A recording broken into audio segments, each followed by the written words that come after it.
Hi guys, it's Jonelle again. So today we're actually going to be going over the referral page. All right.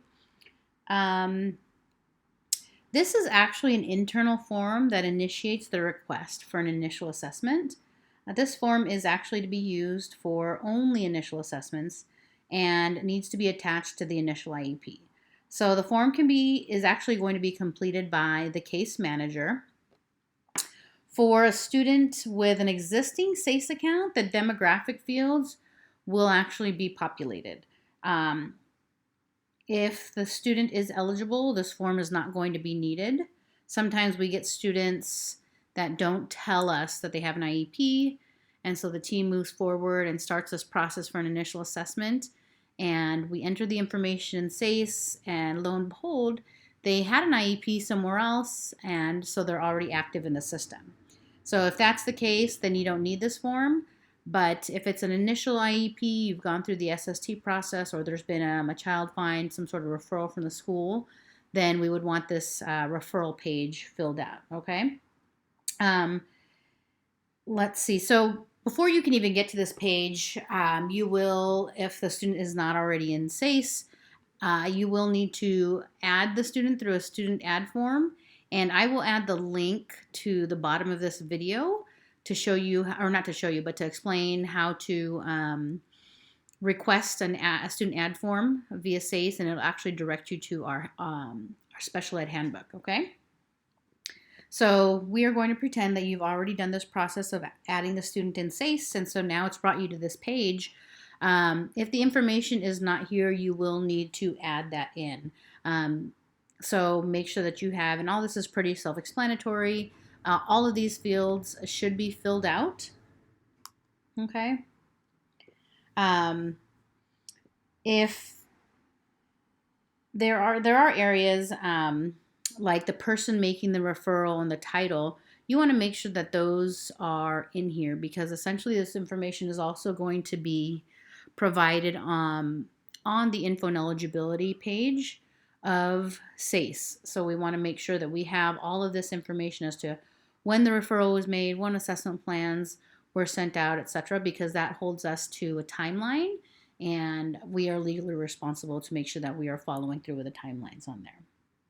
Okay, so the person making the referral, this is who is actually going to be making the referral. It could be a parent, it could be another school site team member. So for the sake of the video, the parent is making the referral, and they've gone through the SST process, and the parent notified, the date the parent was notified of intent to refer. If the parent is making the referral, we're going to actually use the date that the parent requested for an assessment. The request for an assessment was made, or the date that the child find packet was received by the district. So there are child find packets that are completed, turned into the district office, and then provided to the program specialist. So the program specialist will then go ahead and email each of the site teams and say, hey, we received this referral packet on this date, and they would provide a date, and that would actually start your timeline. Okay, because we do have a 15-day timeline in order to respond back to the family with either a PWN stating, no, we're not going to be assessing, or yes, we are, and this is the process that we're going to be going through. Okay, so make sure that you're following the compliance timelines. The method of notifying the parent of intent to refer, you're going to check the appropriate box as to how the parent was notified of the intent to refer, and that's usually if we are going through the right process and we're going through the SSTs, the parents are part of that, and it could be that conference, or there could be a phone call or an assessment plan, but we're usually going through the a conference at the elementary level, but it could differ with anybody. Okay. Parent or adult student's native language, you're going to make sure to input that, as well as their primary mode of communication. Okay. This, you're going to make sure that you're writing in the concerns identified by the person that's referring, and any additional information or concerns by others working with the student. And this You can see the example that we have here. When you guys go through the SST process, you'll have a ton of information. If you have a child find packet, there is a whole questionnaire and a whole section for questionnaires from both the teacher as well as the family to complete. So then all that information can be inputted in here as well. And then you're going to indicate the primary concern or the primary specific reasons for the referral. So for Sarah, reading, written language, and speech and language were our initial reasons for wanting her to be referred for special education. And then if there are any other additional concerns or information that were not covered up here, then you can go ahead and add them to other. Okay. The general education intervention attempts. Here you're going to include specific interventions that were implemented to support the student prior to the actual referral into special education. If the referral was made by the district. If the parent is referring, include any interventions that were done at home or maybe through their private school. And if there are none, just type in none if that's appropriate, okay? And then here we have the example related to Sarah. Okay, they talked about the intervention groups that she had, but she still made little progress.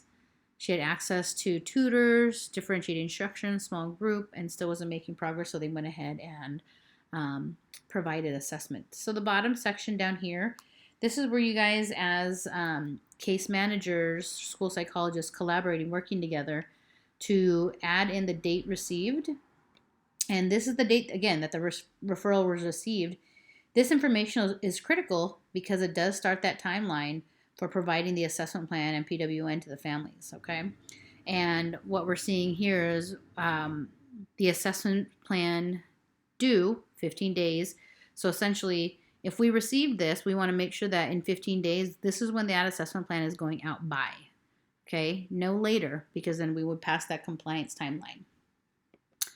Received by, if you can add in the title, you don't need to write the specific person, but the title of who initially received the referral, as well as who it's going to be provided to. And sometimes it could actually just be the site, the school site.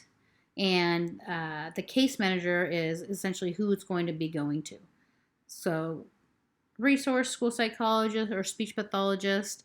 But there's always that collaboration that needs to happen amongst the site staff to discuss this process and who's going to be completing paperwork. So just make sure that you are in collaboration with your resource specialist as well as your SLP if you're the SLP and it's a speech only, or if it's going to include a cognitive, that you're including your school psychologist.